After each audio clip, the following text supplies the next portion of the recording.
लोकनाथ बाबार अलौकिक कहिनी। लोकनाथ घोषाल एकदिन हये ओठेन श्री लोकनाथ ब्रह्मचारी। लोकनाथ ब्रह्मचारीर आध्यात्मिक शक्ति निये अनेक किंबदंती प्रचलित आछे। लोकनाथ ब्रह्मचारी छिलेन ब्राह्मण सन्तान। कारो कारो मते लोकनाथ बाबा छिलेन जातीश्वर। तिनि पश्चिमबंगेर कलकातार निकटे उत्तर 24 परगना जिलार बारासात महकुमार 84 चाकला ग्रामे मतान्तरे कचुआ ग्रामे 1730 सालेर 31 আগস্ট बांगला 1137 सालेर 18 भाद्र जन्मग्रहण करें। तार पितार नाम रामनारायण घोषाल एवं मातार नाम कमला देवी। महाज्ञानी गुरु भगवान गांगुली लोकनाथ घोषाल और बेनीमाधव बंदोपाध्याय उभयेर आचार्य गुरु छिलेन। भगवान गांगुली तादेर उपनयन कार्य सम्पन्न करे तादेर निये गृहत्याग करें एवं कालीघाटे गुरु तादेर शिक्षादान आरम्भ करें। भगवान गांगुली देह त्याग करार पूर्वे बाराणसीते त्रैलंग स्वामीर हाथे लोकनाथ ब्रह्मचारीर भार तुले देन। तखन लोकनाथ ब्रह्मचारी त्रैलंग स्वामीर काछे योग शिक्षा ग्रहण करें। एक समय बेनीमाधव जान कामाख्या एवं लोकनाथ ब्रह्मचारी जान नारायणगंजेर बारोदी ग्रामे। बारोदीते लोकनाथ ब्रह्मचारी बारोदी ब्रह्मचारी हिसेबे परिचिति पान। बाबा लोकनाथेर आध्यात्मिक शक्ति सम्बन्धे अनेक किंबदंती प्रचलित आछे। केउ केउ बोलेन तिनि जातीश्वर, अन्येर मनेर भाव अबलीलाय बोले दिते पारतेन। बारोदीते बाबा लोकनाथेर सम्मान चारिदिके छड़िये पड़ले सेखानकार लोभी ब्राह्मण समाज तार हिंसे करे। तखन ताके हत्या करार विभिन्न चेष्टा करा हय।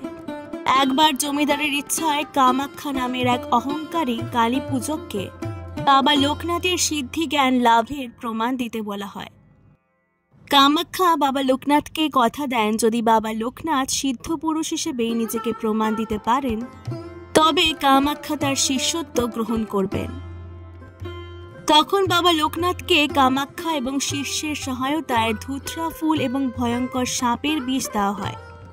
स्वेच्छाय ता ग्रहण करार पर सबाई चिता साजिए राखे, एमनकि ताके अज्ञानरत अवस्थाय शोयानो पर्यन्त हय।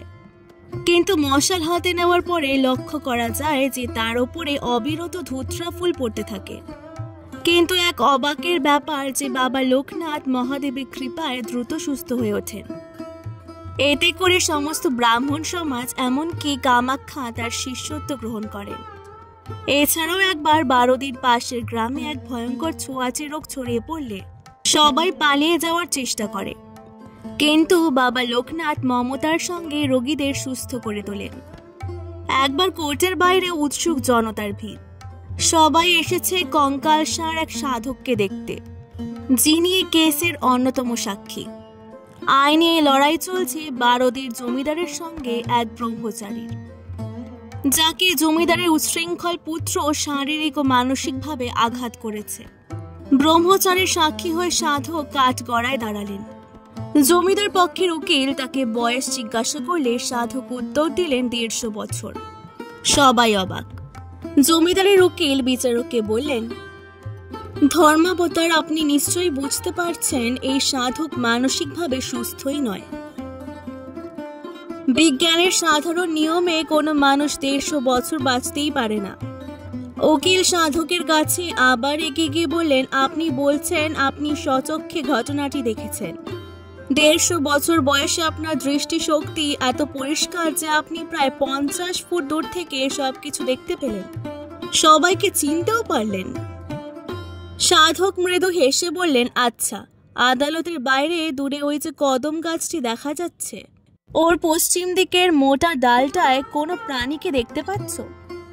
সবাই গাছটার দিকে তাকিয়ে কিচ্ছু দেখতে পেল না।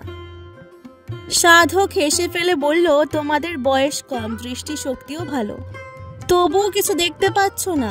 আমি কিন্তু পরিষ্কার দেখতে পাচ্ছি ওই ডাল বেয়ে সারি সারি পিঁপড়ের দল উপরের দিকে উঠছে। বিশ্বাস না হলে তোমরা কাছে গিয়ে দেখে আসতে পারো। সাধকের কথা শুনে সবাই অবাক।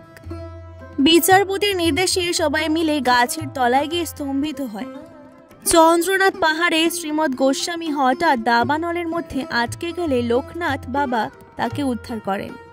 একসময় লোকনাথ বাবা ত্রিপুরা জেলার দাউদকান্দি গ্রামে এক বৃক্ষের নিচে অবস্থান করেন। তখন তাকে কেউ কেউ পাগল ভাবত। একবার এক অপরাধী ডেঙ্গু কর্মকার, যার মৃত্যুদণ্ড হওয়ার কথা ছিল, সে বাবার কাছে গেলে বাবা বললেন, তুই মুক্তি পাবি। পরদিন সত্যি সত্যি ডেঙ্গু কর্মকার খালাস পান। যখন ডেঙ্গু কর্মকারের অনুরোধে বাবা বারোদি গ্রামে যান, বারোদিতে বাবাকে অনেকেই পাগল ও নিচু বলে ভাবত। সেখানে একবার কয়েকজন ব্রাহ্মণ গ্রন্থি দিতে গিয়ে পৈতাতে জট লাগিয়ে ফেললে খুলতে পারছিলেন না। সেদিন লোকনাথ ব্রহ্মচারী গায়ত্রী জপ করে জট খুলে দেন। ব্রাহ্মণগণ তখন বুঝতে পারেন যে ইনি কোনো মহাপুরুষ হবেন নিশ্চিতভাবেই। লোকমুখে বাবার মাহাত্ম্য প্রচার হতে থাকে। বারুদির জমিদার নাগ মহাশয় লোকনাথ বাবার পছন্দ অনুযায়ী জমি দান করে আশ্রম করে দিলেন। ক্রমে বারুদির আশ্রম তীর্থস্থানের মর্যাদা পেল। আশ্রমে দিন দিন ভক্তদের সমাগম বাড়তে থাকে। সাধারণ জনগণ থেকে শুরু করে জ্ঞানী গুণী ও রাজন্য বর্গ বাবার দর্শন ও আশীর্বাদ পেতে আসতে থাকে। ঘরে ঘরে বাবার পুজো শুরু হয়। ঘরে ঘরে যে ফটোতে বাবার পুজো হয়, সেই ফটো তুলেছিলেন ভাওয়াল রাজা বাবার অনুমতি নিয়ে। 1890 সালের 1 জুন বাংলা 1227 সালের 19 জ্যৈষ্ঠ 160 বছর বয়সে তিনি দেহত্যাগ করেন।